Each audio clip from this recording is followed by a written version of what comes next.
Waste Bengal में 15 साल से कायम दीदी का फूल अब मुरझा चुका है और वहां अब कमल खिलने वाला है। वहीं दूसरी तरफ तमिलनाडु ने पूरे देश को सरप्राइज कर दिया। फिर से एक नया स्टार वहां सीएम बनने वाला है। केरल में जहां लेफ्ट मात्र एक ऐसा स्टेट था जहां लेफ्ट की सरकार थी, लेफ्ट की वहां से हो गई है विदाई और कांग्रेस की वापसी ने कांग्रेस को राहत दी है। वहीं आसाम में बीजेपी ने फिर से एक बार अपने गवर्नमेंट को बचाए रखा। हेमंत बिस्वा शर्मा फिर से मुख्यमंत्री बनेंगे और साथ ही एक यूनियन टेरिटरी है पुडुचेरी, वहां भी चुनाव था। वहां एनडीए की सरकार थी और एनडीए की सरकार वहां फिर से बरकरार रहेगी। तो ये जो है आज जो रिजल्ट आया है असेंबली इलेक्शंस का, जो 4 राज्यों में और साथ में एक यूनियन टेरिटरी पुडुचेरी में जो असेंबली इलेक्शंस हुए थे लेजिस्लेटिव असेंबली के लिए, उसका रिजल्ट का मोटा मोटी यही आंकड़ा है। ये जो पूरा प्रोसेस है अगर आप देखें तो वेस्ट बंगाल में बीजेपी 194 सीट्स, ये जो है वो रुझान है। बोले तो अभी फाइनल रिजल्ट डिक्लेयर्ड नहीं है, लेकिन नियर अबाउट इसी के आसपास रहेगा और सरकार तो बनना तय हो चुका है। भारतीय जनता पार्टी पहली बार ये बंगाल में सरकार बनाएगी। बंगाल में 15 साल से तृणमूल कांग्रेस, उससे पहले कम्युनिस्ट सरकार रही है। उससे पहले कांग्रेस ने भी वहां शासन किया है। आप देख पा रहे होंगे कांग्रेस कहीं नीचे से टॉप कर रही होगी और बीजेपी ऊपर परचम लहरा रही है, कमल खिलेगा।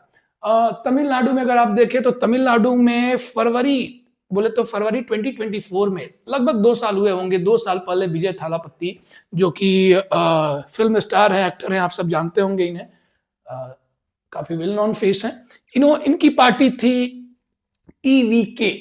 तमिलनाडु की पॉलिटिक्स में हमेशा ही द्रविडियन सेंट्रिक पॉलिसी रहा है। एआईडीएमके और डीएमके में फाइट होती रही है। अभी डीएमके से स्टालिन जो थे वो चीफ मिनिस्टर थे। उससे पहले एआईडीएमके से जयललिता, आपने नाम सुना होगा, वो भी एक फिल्म स्टार थी और वो भी लंबे समय तक वेल नॉन लोकप्रिय मुख्यमंत्री रही तमिलनाडु की। उनके जाने के बाद एआईडीएमके में बिखरा हुआ था और उसके साथ ही एआईडीएमके कमजोर हो गई थी। बीजेपी भी एनडीए अलायंस के तहत एआईडीएमके का ही पार्टनर है और इस चुनाव में आप देखेंगे तो एआईडीएमके को रिप्लेस कर दिया गया है। डीएमके जो है वो लीड अपोजिशन के रूप में उभर रही है, लेकिन सरकार बनाने के काबिल बनेगी टीवीएफ, यानी कि विजय का टाइम अब आने वाला है। केरल में अगर आप देखें तो मात्र एक ऐसा स्टेट था जहां लेफ्ट अलायंस था, एलडीएफ की सरकार थी। और ये बाकी पूरे जो भी पूरा देश है, बहुत लंबे समय तक त्रिपुरा में सरकार रही लेफ्ट की, वहां से भी लेफ्ट की विदाई हो चुका है। आप देखें तो मार्च 2026 को माओइस्ट जो आंदोलन था उसको भी एंड कर दिया सरकार ने। होम मिनिस्ट्री ने ऐसा नोटिफिकेशन जारी कर दिया। बहुत सारे लोग सरेंडर भी किए, हिडमा वगैरह का इनकाउंटर हुआ। We all are aware about that. तो केरल से यहाँ लेफ्ट गायब हो गया। बोले तो अब हमारा देश जो है वो लाल रहित हो गया, कहीं भी लेफ्ट नहीं बचा। लेकिन कांग्रेस के लिए यहाँ एक बहुत फायदेमंद बात है, क्योंकि कांग्रेस लेड जो यूडीएफ अलायंस है वहां वो शासन में आने वाला है और ऐसे में कांग्रेस सदर्न स्टेट्स में 3 मेजर स्टेट्स को कंट्रोल कर रहा है, जहां कर्नाटक में ऑलरेडी उसकी सरकार है, सिद्धामरैया वहां के चीफ मिनिस्टर है, साथ ही तेलंगाना में भी सरकार है और इसके साथ साथ केरल में भी सरकार बनना कांग्रेस को रेवेन्यू के सोर्स से काफी लाभ पहुंचाएगा। ये सारे स्टेट सदर्न स्टेट्स हैं, कस्टम वगैरह होता है, ट्रेड होता है, ऑफशोर ट्रेड्स होते हैं, इधर से इनकी जीडीपी भी अच्छी खासी है, इसलिए तो यहाँ से फंडिंग भी अच्छी मिलती है, पार्टी को रेवेन्यू आता है, तो मजबूती होती है। बिना पैसे के चुनाव, विदाउट बोले तो money there is no election, without corruption no election also. Assam में फिर से बीजेपी ने कंटिन्यू किया। हेमंत बिस्वा शर्मा जो कि कांग्रेस के नेता रहे थे, बीजेपी ने उन्हें अपने यहाँ हायर किया है और वो तब से बीजेपी के मुख्यमंत्री भी बने और फिर से रिपीट करने वाले हैं। पुडुचेरी एक स्पेशल यूनियन टेरिटरी है। हमारे देश में 2 ऐसे यूनियन टेरिटरी हैं जहां इलेक्शंस भी होते हैं। लिमिटेड बोले तो लिमिटेड स्टेटहुड है, एक तो national capital territory of Delhi है, दूसरा पुडुचेरी है। तो ये पुडुचेरी में भी चुनाव हुआ, यहाँ भी एनडीए अलायंस की ही जीत होगी, एआईएनआरसी। राणा स्वामी जो है वो यहाँ के चीफ मिनिस्टर बनेंगे। तो ये 4 जो स्टेट्स के रिजल्ट आए और साथ में पुडुचेरी के रिजल्ट तो आ चुका है, लेकिन जो एक बड़ा सवाल हमारे पास ये है कि आखिर ये गवर्नमेंट का फॉर्मेशन कैसे होगा। बोले तो जो कॉन्स्टिट्यूशनल प्रोसेस है, जिस कॉन्स्टिट्यूशनल प्रोसेस के थ्रू कहीं भी सरकार बनती है, ये कॉन्स्टिट्यूशनल प्रोसेस क्या है, कैसे एक गवर्नमेंट का फॉर्मेशन होता है, कैसे चीफ मिनिस्टर ओथ लेते हैं, क्या सिर्फ विधायक ही मुख्यमंत्री बन सकता है या कोई आम आदमी भी मुख्यमंत्री बन सकता है। अगर कोई व्यक्ति विधानसभा का चुनाव लड़ता है, जैसे कि ममता बनर्जी ने 2021 में जो इलेक्शन था वहां फाइट किया था और वहां वो एमएलए तक का अपना सीट हार चुकी थी। बोले तो उनकी पार्टी तो जीत गई लेकिन वो एमएलए नहीं बन पाई थी। फिर भी ममता बनर्जी चीफ मिनिस्टर कैसे बन गई? तो क्या बिना एमएलए बने भी चीफ मिनिस्टर बना जा सकता है? ये जो पूरा ओथ टेकिंग प्रोसेस है, बोले तो आप देखेंगे तो कहीं कहीं तो फुल मेजोरिटी है, जैसे कि वेस्ट बंगाल में फुल मेजोरिटी होगा। तमिलनाडु में फुल मेजोरिटी नहीं है क्योंकि 234 सीट्स हैं टोटल असेंबली में, और अभी के समय तक देखें तो टीवीके को 107 सीट्स मिल रहे हैं। बोले तो मेजोरिटी के लिए कितना चाहिए? 118 सीट चाहिए, 118, उससे दूर है। तो अगर फुल मेजोरिटी नहीं हासिल होता है तो ऐसे में किसकी सरकार बनेगी? क्या कॉन्स्टिट्यूशनल प्रोविजंस हैं इसके रिगार्ड में? We are going to discuss about that. So let's begin. और अगर आप देखें तो यहां से हम शुरू करते हैं इस कॉन्स्टिट्यूशनल जर्नी को। पॉज करो एक बार, ठीक है। तो जो प्रोसेस है गवर्नमेंट फॉर्मेशन का, सबसे पहले एक बात समझे कि हमारी जो डेमोक्रेसी है वो पार्लियामेंट्री डेमोक्रेसी है। पार्लियामेंट्री डेमोक्रेसी संसदीय प्रणाली है। बोले तो क्या? कार्यपालिका और विधायिका, एग्जीक्यूटिव एंड लेजिस्लेचर, ये दोनों हमारे डेमोक्रेसी में इंटीग्रेटेड है। बोले तो हमारे यहां जो सरकार बनती है इसका फैसला उस चुनाव में होता है जिस चुनाव में विधायिका चुनी जाती है। बोले तो हमारे यहां वोटर्स के पास चीफ मिनिस्टर या फिर प्राइम मिनिस्टर चुनने का पावर नहीं है। ये राइट नहीं है कि हम सीधे चीफ मिनिस्टर चुन सके, ये राइट भी नहीं है कि हम सीधे प्राइम मिनिस्टर चुन सके। हम क्या चुनते हैं? हम तो बस एमएलए और एमपी चुन सकते हैं।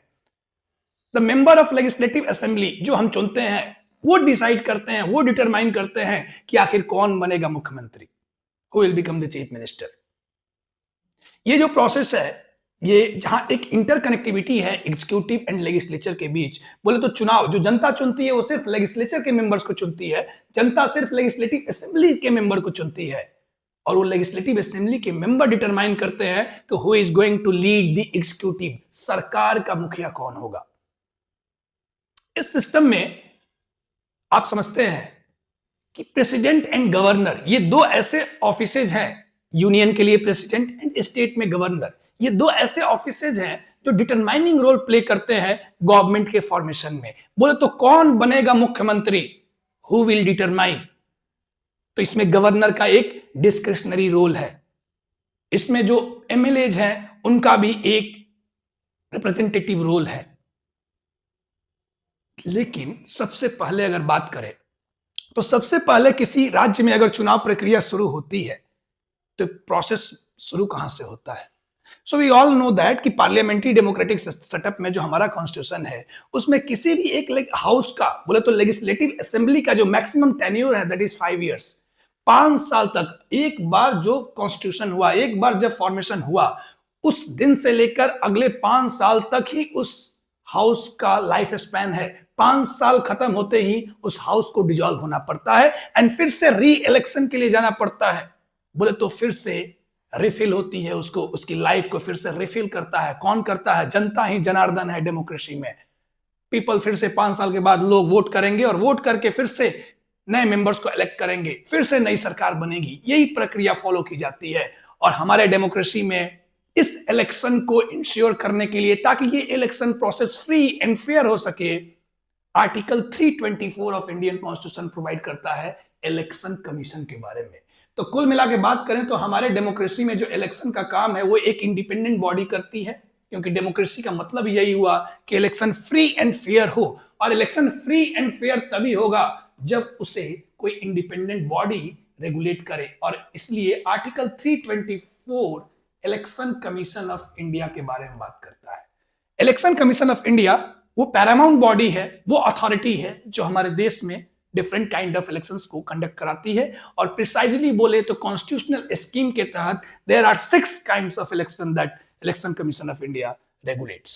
इसमें सबसे पहले आप देखें तो लोकसभा का चुनाव होता है, फिर राज्यसभा का चुनाव होता है, फिर आप अभी स्टेट असेंबलीज का इलेक्शन जो अभी चल रहा है, इससे आगे देखो तो Vidhan Parishad, state legislative council के इलेक्शन होते हैं, फिर प्रेसिडेंट का इलेक्शन होता है and then the vice president का इलेक्शन। ये जो 6 ऑफिसेज हैं इनका इलेक्शन कराने की जिम्मेवारी इलेक्शन कमीशन ऑफ इंडिया का है। इलेक्शन कमीशन ऑफ इंडिया को इस इलेक्शन को कंडक्ट कराने के लिए पार्लियामेंट ने 2 लॉ भी बनाए हुए हैं, जिसे बोलते हैं रिप्रेजेंटेशन ऑफ पीपल्स एक्ट।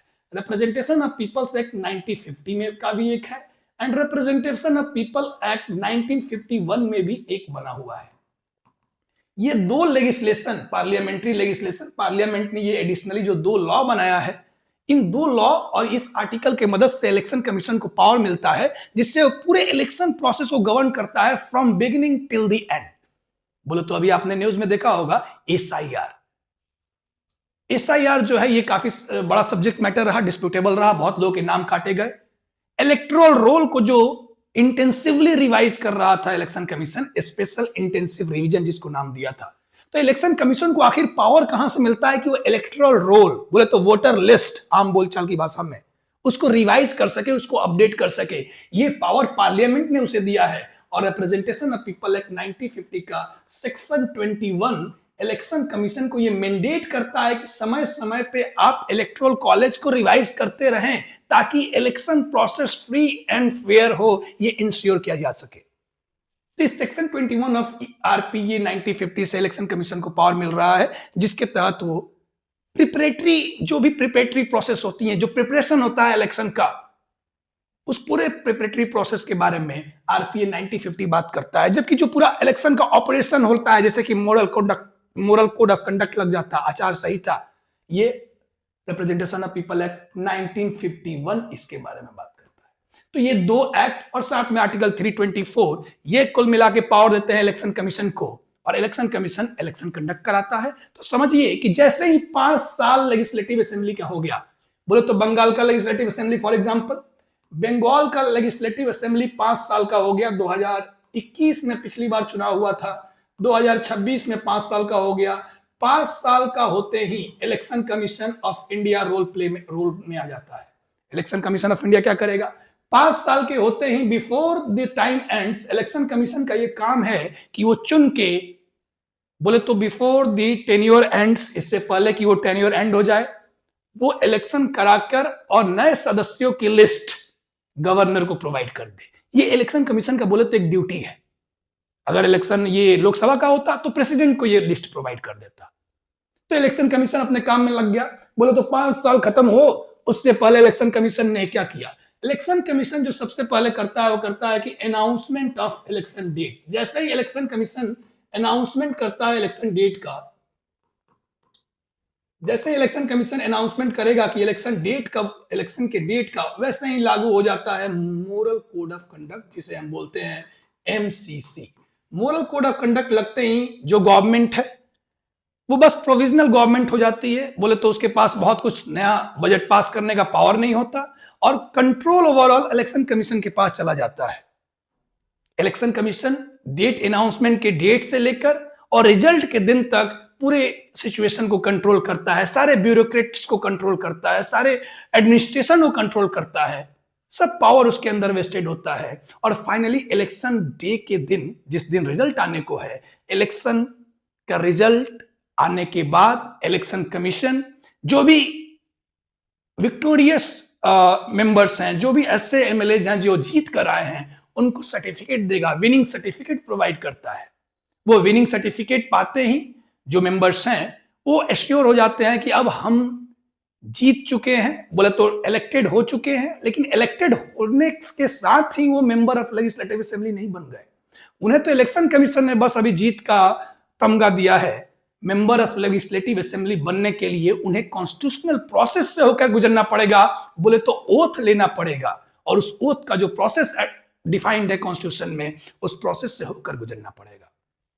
तो जैसे आप जानते हैं कि शेड्यूल 3 है इंडियन कॉन्स्टिट्यूशन का, याद रखेंगे इस बात को। 3rd शेड्यूल जो है इंडियन कॉन्स्टिट्यूशन का, ये ओथ एंड अफर्मेशन के बारे में बात करता है। बोले तो कोई व्यक्ति, चाहे वो प्रेसिडेंट हो या फिर वाइस प्रेसिडेंट हो या कोई जज हो, सबका ओथ का जो फॉर्मेट है, चीफ मिनिस्टर हो, कैबिनेट मिनिस्टर हो, सबका ओथ का फॉर्मेट जो है वो इधर दिया हुआ है 3rd शेड्यूल में। तो 3rd शेड्यूल के अकॉर्डिंग ये जो मेंबर ऑफ लेजिस्लेटिव असेंबली होंगे वो प्रिस्क्राइब्ड प्रोसीजर के तहत जब ओथ लेंगे तभी वो मेंबर ऑफ लेजिस्लेटिव असेंबली बनेंगे। चुनाव जीतने के बाद उन्हें इलेक्शन कमीशन से जो सर्टिफिकेट मिला है वो सिर्फ विनिंग सर्टिफिकेट है। बोले तो वे एलिजिबल है एमएलए बनने के लिए। इसका मतलब ये नहीं कि वो एमएलए बन चुके हैं। और एक बार जब वो एमएलए बन जाएंगे उसके बाद ही वो चीफ मिनिस्टर का, जाहिर सी बात है, सिलेक्शन कर सकते हैं। जब तक कोई व्यक्ति एमएलए नहीं बना तब तक कैसे चीफ मिनिस्टर बनाया जा सकता? तो इसका मतलब क्या कि इंतजार किया जाएगा, रिजल्ट तो आ गया, मान लीजिए कि 190 लोग जीत गए, 194 लोग जीत गए बीजेपी के बंगाल में, रिजल्ट आ गया, कौन बनेगा मुख्यमंत्री? तो वैसे तो हम सुनते होंगे कि ये आलाकमान तय करेगा, अमित शाह तय करेंगे, मोदी जी तय करेंगे कि कौन बनेगा मुख्यमंत्री। लेकिन कॉन्स्टिट्यूशनल स्कीम क्या बोलता है? कॉन्स्टिट्यूशनल स्कीम तो बोल रहा है कि जो जीते हुए एमएलएज हैं वो डिटरमाइन करेंगे कि आखिर एग्जीक्यूटिव का हेड कौन होगा, बोले तो मुख्यमंत्री कौन होगा। कॉन्स्टिट्यूशन तो इसी प्रोसेस को प्रिस्क्राइब कर रहा है, प्रैग्मेटिकली चाहे जो भी होता हो। लेकिन ये जो दो बातें हमने की कि मुख्यमंत्री कौन बनेगा ये अमित शाह डिसाइड करेंगे, आला कमांड हाई कमांड डिसाइड करेगा, एक तो ये प्रैक्टिकली हम सुनते हैं। दूसरी जो थ्योरी वाली बात है कि जो मेंबर्स होंगे लेजिस्लेटिव असेंबली के वो डिटरमाइन करेंगे कौन होगा मुख्यमंत्री, जिसे वो चाहेंगे वो बनेगा मुख्यमंत्री। लेकिन उसके बीच में कॉन्स्टिट्यूशनल पोजीशन है। बोले तो बेयर कॉन्स्टिट्यूशन में जो बात लिखी हुई है अपॉइंटमेंट ऑफ चीफ मिनिस्टर या फिर अपॉइंटमेंट ऑफ प्राइम मिनिस्टर को लेकर, that is article 75 and article 164। Article 75 जाहिर सी बात है प्राइम मिनिस्टर के अपॉइंटमेंट के लिए, और similar article 164 for the appointment of chief minister. बोले तो चीफ मिनिस्टर के अपॉइंटमेंट का जो पावर है that lies with the governor. Article 164 बताता है कि the appointment of chief minister shall be made by the governor and the appointment of other ministers shall be made by the governor on the advice of the chief minister। बोले तो chief minister का appointment बिल्कुल बोले तो purely discretionary power है governor का। बोले तो गवर्नर अपने डिस्क्रिशन से, डिस्क्रिशन बोले तो अपने एप्लीकेशन ऑफ माइंड से, अपने रीजनिंग का उपयोग करके गवर्नर ये डिटरमाइन करेगा कि कौन सा वो व्यक्ति है जिसके पास इतनी एबिलिटी है कि वो हाउस में मेजॉरिटी को क्लेम कर सकता है, मेजॉरिटी उसके साथ है। जो भी ऐसा व्यक्ति होगा जो गवर्नर के डिस्क्रिप्शन में, गवर्नर के रीजनिंग में, गवर्नर के थॉट प्रोसेस के अकॉर्डिंग जो भी कॉम्पिटेंट व्यक्ति ऐसा लगे, जिसके पास इतनी कैपेबिलिटी हो कि वो हाउस के कॉन्फिडेंस को एंजॉय कर सकता है, हाउस में मेजॉरिटी पा सकता है, ऐसे व्यक्ति को गवर्नर इनवाइट कर सकता है और उसे चीफ मिनिस्टर का ओथ दिला सकता है। बोले तो गवर्नर को कोई दूसरा सब्सटेंटिव प्रूफ की जरूरत नहीं है, ये इसका डिस्क्रिशनरी पावर है। बोले तो अपने रीजनिंग के अकॉर्डिंग गवर्नर को ये फैसला लेना है। गवर्नर को जो सही लगा, चाहे वो व्यक्ति एमएलए हो या ना हो, फिर भी वो मुख्यमंत्री बन सकता है। फॉर एग्जाम्पल जैसे मैंने बताया कि पिछली बार ममता बनर्जी एमएलए का चुनाव तो हार चुकी थी, फिर भी मुख्यमंत्री बनी। अभी तक बिहार में सम्राट चौधरी, जो कि पहले मेंबर ऑफ लेजिस्लेटिव काउंसिल थे, एमएलए तो थे ही नहीं, फिर भी उप मुख्यमंत्री थे। नीतीश कुमार एमएलसी थे, एमएलए नहीं थे, फिर भी मुख्यमंत्री थे। तो ऐसे तमाम इंस्टेंसेस रहे हैं जहां कोई मेंबर नहीं है हाउस का, फिर भी वो मुख्यमंत्री बन सकता है, कैबिनेट मिनिस्टर बन सकता है, क्योंकि ये डिस्क्रिशनरी पावर, मुख्यमंत्री बनाने का डिस्क्रिशनरी पावर गवर्नर के पास है। और हमारा कॉन्स्टिट्यूशन आर्टिकल 164 ही ये अलाउ करता है कि 6 मंथ्स का विंडो है। अगर कोई व्यक्ति मेंबर नहीं है हाउस का, फिर भी वो चीफ मिनिस्टर या मिनिस्टर बन सकता है, प्रोवाइडेड कि विद इन 6 मंथ्स वो चुन के किसी भी हाउस का मेंबर बन जाए। जैसे कि उद्धव ठाकरे भी बने थे महाराष्ट्र में, वो किसी भी हाउस के मेंबर नहीं थे और चीफ मिनिस्टर बन गए। विद इन 6 मंथ्स उन्हें लेजिस्लेटिव काउंसिल का मेंबर नॉमिनेट किया गया। तो जो अपॉइंटमेंट का, चीफ मिनिस्टर के अपॉइंटमेंट का जो पूरा प्रोसीजर है, ये बिल्कुल डिस्क्रिशनरी है, गवर्नर के अपने बुद्धि और विवेक पे है। तो क्या इसका मतलब गवर्नर चाहे तो अपने दोस्त को बुला के चीफ मिनिस्टर बना सकता है? गवर्नर चाहे तो अपने पिताजी को भी बना सकता है, अपने पुत्र को भी बना सकता है? क्या ऐसी भी पॉसिबिलिटी है? कॉन्स्टिट्यूशन इस सब्जेक्ट मैटर पे बिल्कुल साइलेंट है, लेकिन डिस्क्रिशन शब्द का अपने आप में एक मीनिंग होता है। मीनिंग क्या है? डिस्क्रिशन का मतलब रीजनेबल। जहां भी रीजनिंग नहीं है, लॉजिक अप्लाइड नहीं है, जहां एप्लीकेशन ऑफ माइंड नहीं है, वो आर्बिट्रेरीली हो जाएगा। आर्बिट्रेरी हो जाएगा मतलब इलॉजिकल हो जाएगा, इलीगल हो जाएगा। तो गवर्नर कोई ऐसा डिसीजन नहीं ले सकता जो इलॉजिकल हो, आर्बिट्रेरी हो। There must be some reasoning, और तभी without reasoning it will be called the misuse of discretion. बिना रीजनिंग के कोई डिसीजन लेंगे, डिस्क्रिशन का मिसयूज माना जाएगा। तो गवर्नर डिस्क्रिशनरी पावर का उपयोग कुछ फैक्ट्स एंड सर्कमस्टांसेस को फिगर आउट करके, कुछ फैक्ट्स एंड सर्कमस्टांसेस के दायरे में ही ये फैसला लेता है, which we will look into it आने वाले टाइम में। लेकिन एक बार अगर चीफ मिनिस्टर का अपॉइंटमेंट हो गया, बोले तो गवर्नर ने चीफ मिनिस्टर बुलाकर ओथ भी दिला दिया, उसके बाद बाकी भी मिनिस्टर्स हैं, कैबिनेट मिनिस्टर्स, उनको कौन चुनता है? तो जितने बाकी मिनिस्टर्स हैं उसके भी अपॉइंटमेंट के बारे में 164 ही बात करता है, और उन्हें भी ओथ दिलाने का काम शेड्यूल 3 के अकॉर्डिंग गवर्नर का ही है। ओथ उन्हें गवर्नर ही दिलाएगा, लेकिन उन्हें चुनेगा कौन? Who will become the cabinet minister, ये डिसाइड कौन करेगा? तो बोले तो that will be determined by the chief minister. तो एक सिंपल सा स्टेटमेंट बोलो तो the appointment of chief minister is the discretionary power of the governor. The appointment of chief minister is the discretionary power of the governor, but the appointment of other ministers is the nominating power of the chief minister. बोले तो कौन दूसरा मंत्री बनेगा? ये chief minister का nominating power है। Chief minister जिसे भी नॉमिनेट करेगा वही व्यक्ति मिनिस्टर बन जाएगा, और जो मिनिस्टर होगा या फिर चीफ मिनिस्टर होगा, ये सब कलेक्टिवली रिस्पॉन्सिबल होते हैं एक दूसरे के लिए। आप समझते हैं इस बात को? और साथ ही they work on the pleasure of the president slash governor. तो ये जो प्रोविजन है, ये मिनिस्टर्स एंड कैबिनेट मिनिस्टर्स, साथ ही चीफ मिनिस्टर्स को अपॉइंटमेंट करने का एक प्रोसीजर आउटलाइन किया गया कॉन्स्टिट्यूशन में। लेकिन बात यह है कि सरकार उसी की बननी चाहिए जिसके पास बहुमत हो, और बहुमत का मतलब क्या है? मेजॉरिटी हो, मोर देन 50% हो। तो बहुमत किसके पास है, ये कैसे डिसाइड होगा और कहां डिसाइड होगा और कब डिसाइड होगा? Majority, where, how and when. How it will improve, when it will improve and where it will improve. इसको लेकर कॉन्स्टिट्यूशन, हमारा जो रॉ कॉन्स्टिट्यूशन बना, that was very much silent. बहुत कुछ उसके पास था नहीं, क्योंकि ये ऑर्गेनिक डॉक्यूमेंट है, जुडिशियल इंटरप्रिटेशन के लिए ओपन है। समय समय पे जब भी सर्कमस्टांसेस आएंगी, नए नए डेफिनेशन इवॉल्व होते रहेंगे। This is the meaning of organic document. तो ऐसे में तमाम जुडिशियल इंटरप्रिटेशन समय के साथ हुए हैं, जिसने इस पूरे प्रोसेस को बोले तो सही किया, प्रिसाइज किया।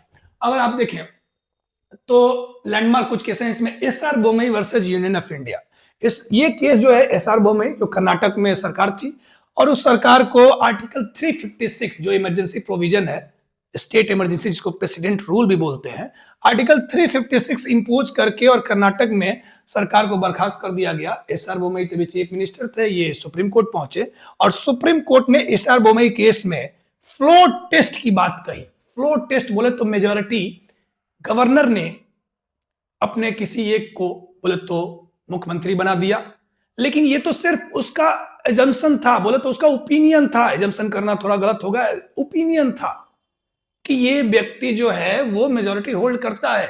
ये तो बस ओपिनियन था। Opinion must be substantiated with some evidence. तो ये व्यक्ति सच में मेजॉरिटी एंजॉय करता है, सच में house of confidence of the house enjoy करता है, इसके लिए टेस्ट तो होना चाहिए। टेस्ट मतलब क्या कि मैक्सिमम विधायक उसके पक्ष में हो, मैक्सिमम एमएलए उसके पक्ष में हो।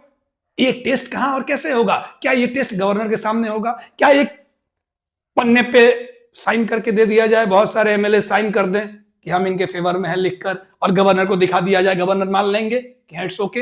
या फिर सारे एमएलए को बुलाकर गवर्नर के सामने बैठा दिया जाए, इसे हम बोलते हैं parade, MLAs parade in front of governor house, तो गवर्नर को मान लेना चाहिए कि हाँ चलो सब दिख तो रहा है, बढ़िया है। इसको लेकर समय समय पे, क्योंकि ये अपने आप में एक करप्शन, जो पॉलिटिकल करप्शन, हॉर्स ट्रेडिंग जिसको बोलते हैं, हॉर्स ट्रेडिंग, घोड़ों की तरह व्यापार करने वाली सुविधा ये एमएलए बिकते हैं, जहां वैसा एक व्यवस्था बन रहा था, जिसको लेकर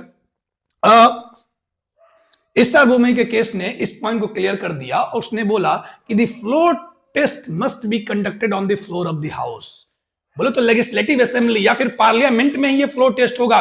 गवर्नर के सामने किसी ने लेटर लिख दिया, साइन कर दिया कि मैं इनके साथ हूं, उससे कोई फर्क नहीं पड़ता। कॉन्स्टिट्यूशन इस मसले पे साइलेंट है, ध्यान रखिएगा। कॉन्स्टिट्यूशन कुछ नहीं बोलता, कॉन्स्टिट्यूशन कुछ नहीं बोलता, इसलिए तो रिक्वायर्ड है जुडिशियल इंटरप्रिटेशन का। और एसआर बोमई के केस में इंश्योर कर दिया कि floor test must be conducted on the floor of the house. बोले तो कोई भी सरकार, मुख्यमंत्री तो बन गए, आप चाहे नीतीश कुमार ही हो, उनके फेवर में सब कुछ हो, बिल्कुल ओके हो कि हाँ सब उन्हीं के पक्ष में है, फिर भी इट इज मैंडेटरी कि फ्लोर टेस्ट करना होगा, और वो फ्लोर टेस्ट इधर उधर नहीं, फ्लोर के हाउस पे ही होगा। और जनरली आज के समय में जो फर्स्ट मीटिंग होती है सेशन की, पहला काम ही फ्लोर टेस्ट होता है, जिसको दूसरे शब्दों में कॉन्फिडेंस मोशन भी कहते हैं, जहां जो चीफ मिनिस्टर बना है, जो सरकार है, वो कॉन्फिडेंस मोशन मूव करती है हाउस में। जितने भी एमएलएज हैं उनके पक्ष में, वो वोट करते हैं उनके सपोर्ट में, and that's how the government gets the confidence of the house and it continues to work. तो एसआर बोमई का केस इसमें अपने आप में एक बड़ा सिग्निफिकेंट है, याद रखेंगे हम। दूसरा देखिए इधर का Rameshwar Prasad versus union of India, ये बिहार का केस है। 2006 में बिहार में भी हंग असेंबली हो गई। हंग असेंबली के टाइम में बोले तो किसी को बहुमत मिला नहीं, एनडीए और आरजेडी की तभी फाइट थी आपस में, एलजेपी भी था, उसको कुछ सीट्स मिले। हंग असेंबली हो गई और किसी की सरकार बनते हुए दिख नहीं रही थी, और जो गवर्नर थे उन्होंने बिना किसी को इनवाइट किए हुए, बिना किसी को संदेश दिए हुए असेंबली को डिसॉल्व कर दिया।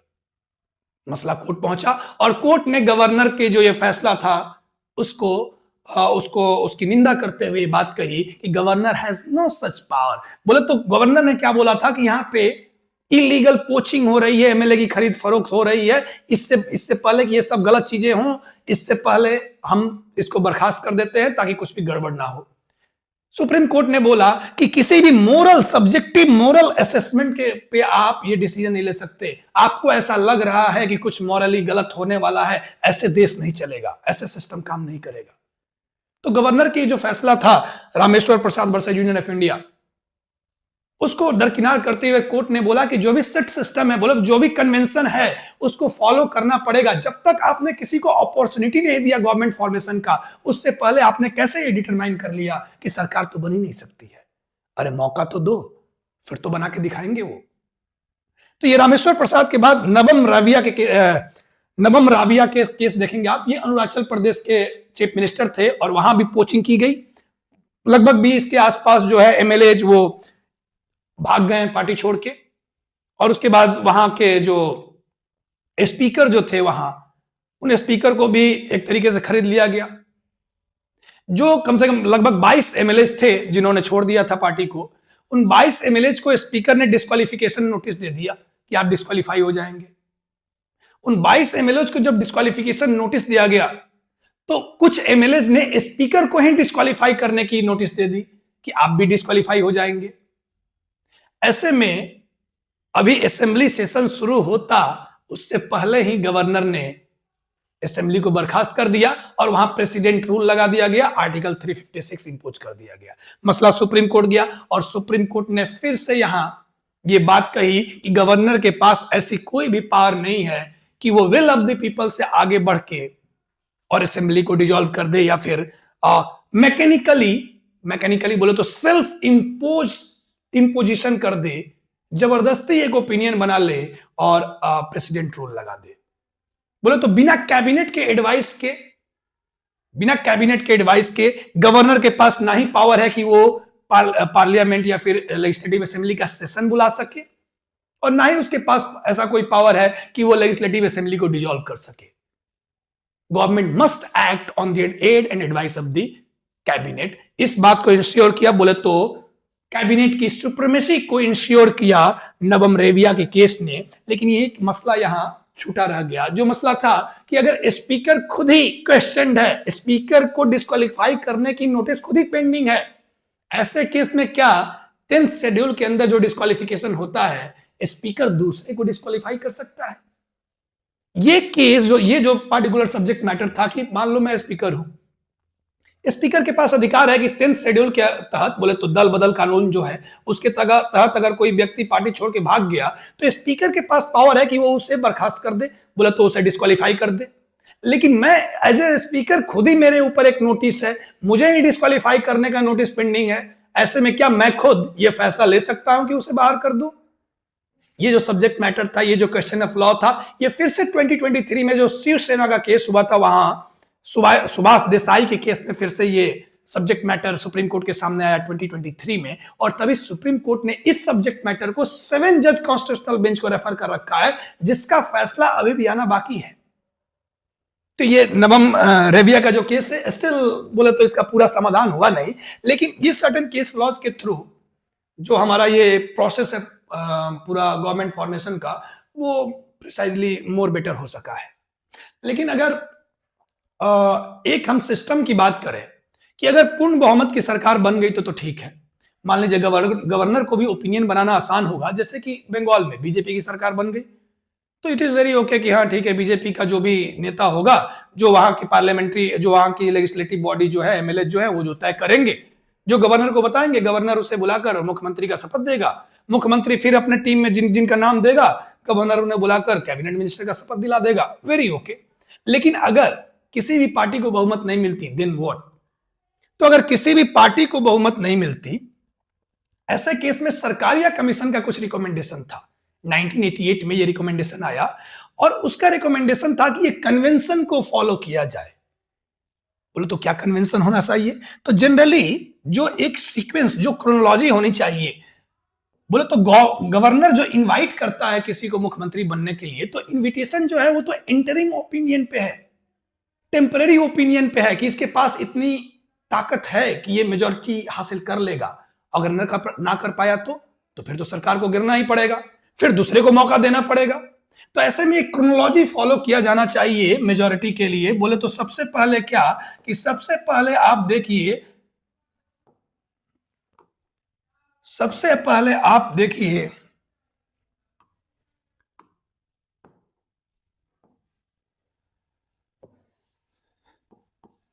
पहले आप देखिए मेजॉरिटी किसे मिली। अगर मेजॉरिटी मिली है किसी भी सिंगल पार्टी को, मेजॉरिटी मिल गई, फिर तो बात ही खत्म है। उस पार्टी के नेता को बुलाइए और उसे मुख्यमंत्री बनाइए। अगर किसी भी एक पार्टी को मेजॉरिटी नहीं मिली, फॉर एग्जांपल 2024 के इलेक्शन में जैसे कि बीजेपी को मेजॉरिटी नहीं मिली, पार्लियामेंट्री इलेक्शन में 240 सीट मिली, 420 का वादा था। तो ऐसे में क्या, तो ऐसे में बोलता है कि प्री पोल अलायंस को बुलाइए। प्री पोल अलायंस बोले तो इलेक्शन से पहले जो अलायंस बनती है, जैसे कि एनडीए अलायंस को तो बहुमत है, बीजेपी को भले बहुमत ना हो, तो प्री पोल अलायंस को बुलाया जाए। अगर प्री पोल अलायंस के बाद भी नहीं बनता, जैसे कि अभी तमिलनाडु में हुआ,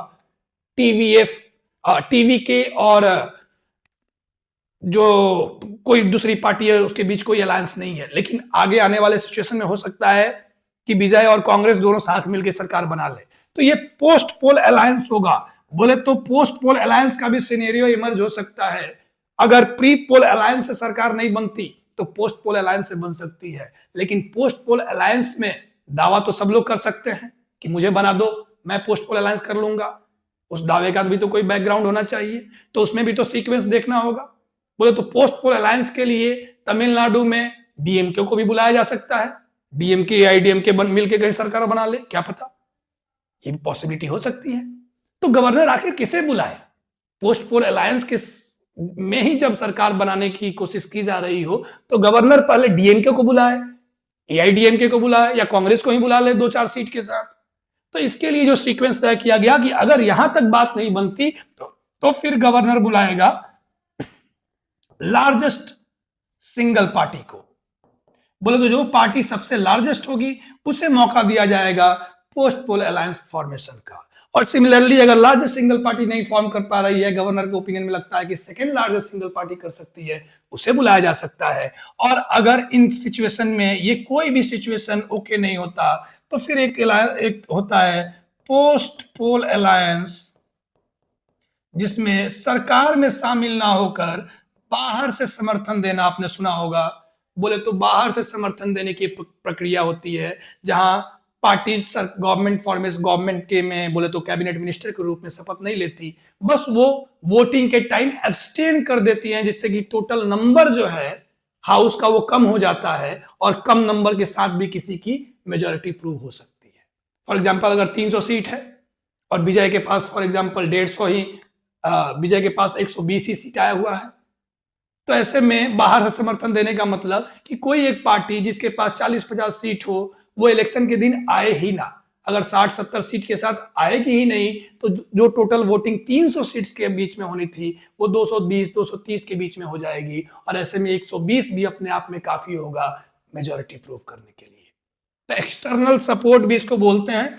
तो ये 4 प्रोसेस है, सरकारिया कमीशन ने इसको रिकमेंड किया और बहुत हद तक आज के समय में ये गवर्नर के लिए कन्वेंशन भी बन चुका है, क्योंकि सरकारिया कमीशन ने फ्लो टेस्ट के बारे में भी रिकमेंडेशन दी थी। हालांकि वो तो बस रिकमेंडेशन है, मानना जरूरी तो है नहीं, लेकिन एसआर बोमई के केस ने सरकारिया कमीशन का जो रिकमेंडेशन था फ्लो टेस्ट के रिगार्ड में उसको लीगल 30 दे दिया, बोले तो उसको लीगली इन्फोर्सिबल बना दिया।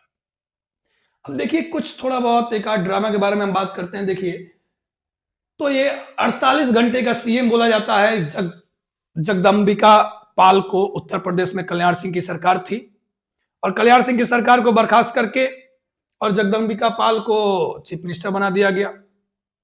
और फ्लोर टेस्ट में क्या बोला गया कि फ्लोर टेस्ट की तो जरूरत नहीं है क्योंकि इन्होंने पैरेड करा दिया है हमारे सामने। बोले तो एमएलए गवर्नर हाउस में आकर बोल चुके हैं कि नहीं नहीं, कल्याण सिंह अब मेजोरिटी नहीं है उनके पास, वो लूज कर चुके हैं मेजोरिटी।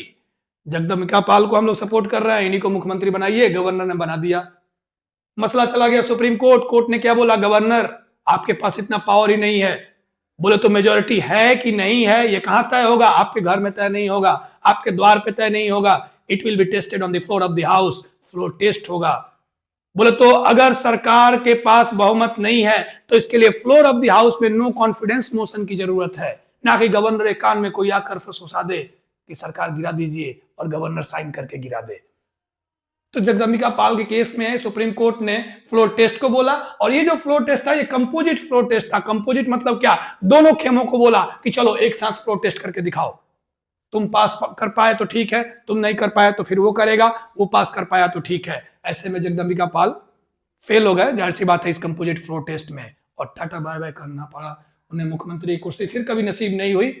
महाराष्ट्र में तो बहुत बड़ा इश्यू हुआ था, आपको पता है 2019 के चुनाव में, जहां प्री पोल अलायंस था एनडीए का, शिवसेना और बीजेपी ने सरकार बोले तो उनकी मेजोरिटी भी आ चुकी थी, लेकिन प्री पोल अलायंस होने के बाद भी मुख्यमंत्री की कुर्सी को लेकर तू मैं होने लगा। वहां क्या हुआ, एनसीपी से एक फैक्शन, अजीत पवार जिनकी अभी प्लेन क्रैश में डेथ भी हो गई है, अजीत पवार जो है वो अचानक से सुबह सुबह अपनी पार्टी को छोड़कर, एनसीपी मतलब अपनी चाचा को छोड़कर और बीजेपी के साथ मिल गए। वहां पहले के समय में वो प्रेसिडेंट रूल इंपोज था, 5:47 AM बोले तो 6 बजे सुबह सुबह प्रेसिडेंट रूल हटाया गया। 8 बजे फडणवीस जो है वो मुख्यमंत्री बन गए और डिप्टी चीफ मिनिस्टर बन चुके थे अजीत पवार।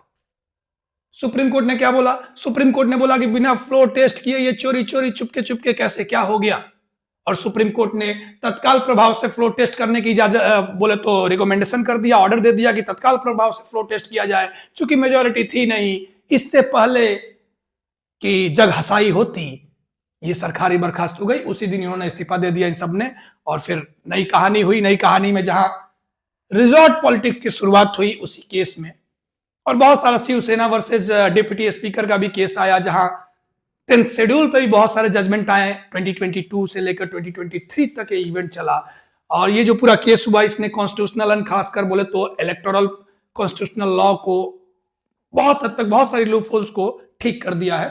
तो उसके बारे में तो कभी हम डिटेल में बात करेंगे।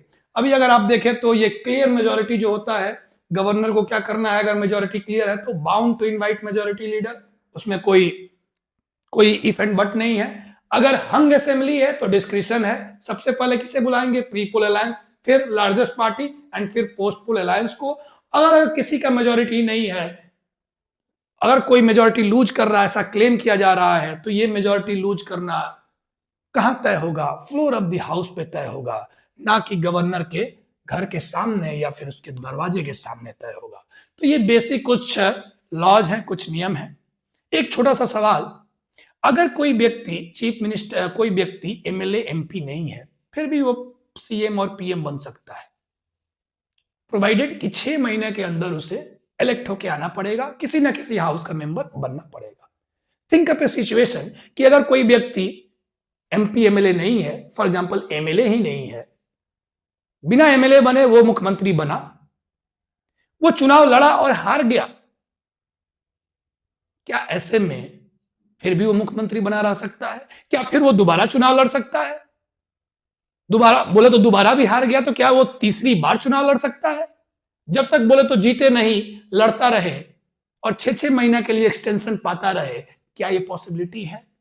इन अदर वे टू से कि 6-6 महीना के एक्सटेंशन करके क्या कोई व्यक्ति बिना मेंबर ऑफ हाउस बने भी चीफ मिनिस्टर या मिनिस्टर बना रह सकता है?